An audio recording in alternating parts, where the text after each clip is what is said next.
Mea culpa, je me suis trompé. Avant de vous parler de mon mea culpa et de pourquoi je dis que je me suis trompé, je vous invite à vous abonner à ma chaîne YouTube, car apparemment, ça aide l'algorithme à mieux me référencer.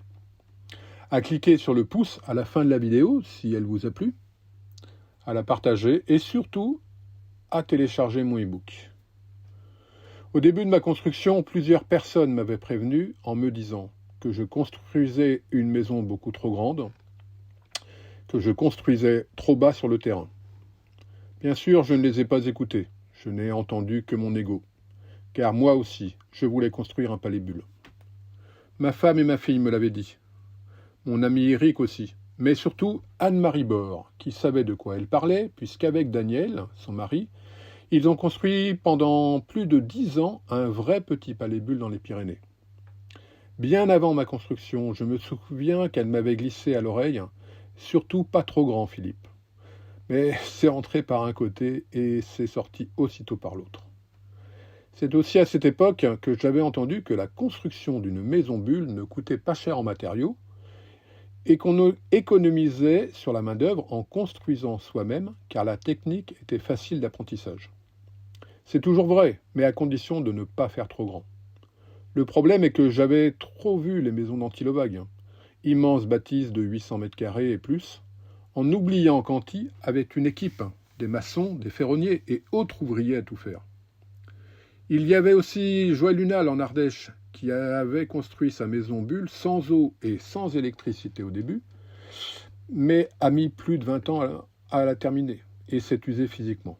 Tout comme mon ami Antonio Beninca, qui a construit sa maison bulle personnelle à Saint-Germain-Laval, dans la Loire, puis est devenu constructeur pour d'autres, une bulle au collège de Balbini, une piscine à débordement en République dominicaine, la maison bulle de Marc sur les monts du Forêt, sans doute une de ses plus belles réalisations, et quelques sculptures et tonnelles, parfois accompagnées de son fils ou d'amis, mais souvent seul. Plus loin, il y a eu Pascal Ozerman, qui avait, je crois, une équipe, tout comme Jean-Louis Chanéac, Jacques Couel, Javier Sénocian, Peter Vetch, etc. Et plus près de nous, Naturadome ou Scoopome. Je l'avoue donc aujourd'hui, je me suis trompé. Dans cette histoire de petit palais bulle, j'ai plus perdu que gagné pour l'instant. Mon mariage, l'essence d'avoir une famille, des amis, la motivation, etc. Mais à côté de ça, je me suis formé avec les meilleurs. J'ai accumulé beaucoup de connaissances et d'informations que je partage entre autres sur mon site internet. J'ai rencontré et interviewé des architectes, des autoconstructeurs, j'ai visité des maisons bulles exceptionnelles et je continue à le faire. Car j'ai trouvé ma vocation, mon ikigai. Je crois que je l'ai toujours su, mais je ne voulais pas le voir. Je veux changer le monde de l'habitat en vous aidant à construire vous aussi une mini maison bulle bioclimatique enterrée. Pourquoi je dis mini maison ? Parce que depuis que je vis seul, j'ai pris conscience de beaucoup de choses. Déjà, que je n'ai pas besoin d'avoir une grande maison ou un grand appartement. Que je peux aisément me séparer de choses qui me paraissaient utiles avant et qui s'avèrent futiles aujourd'hui. De supprimer des meubles, de réduire mes dépenses en tout genre, énergie, alimentation, vêtements, livres, etc.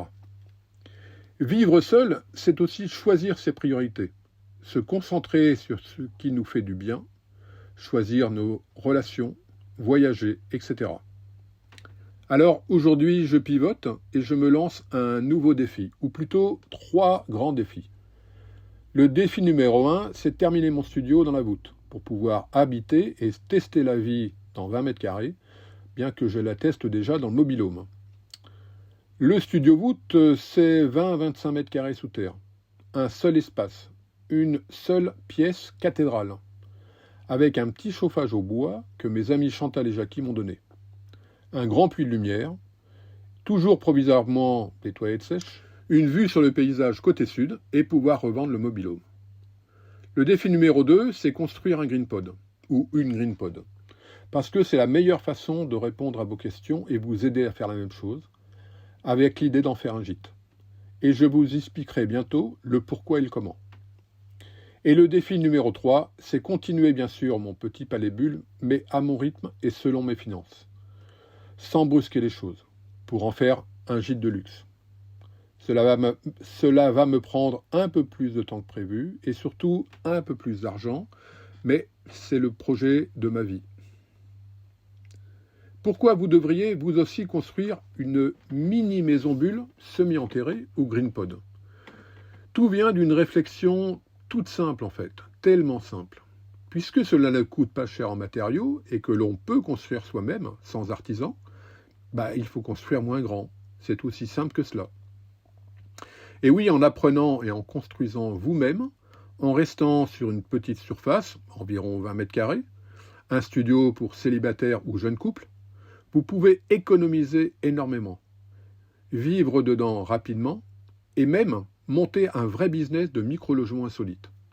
Je vous propose donc de continuer à suivre mes défis avec 3 éléments fondateurs. 1.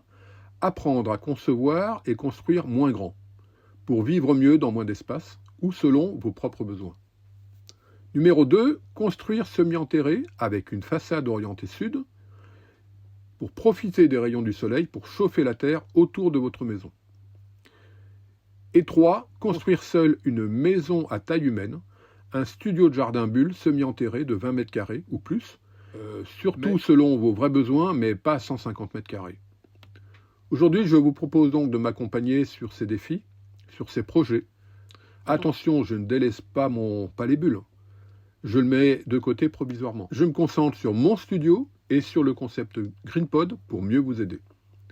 Voilà, comme je le disais au début, je vous invite à vous abonner à ma chaîne YouTube.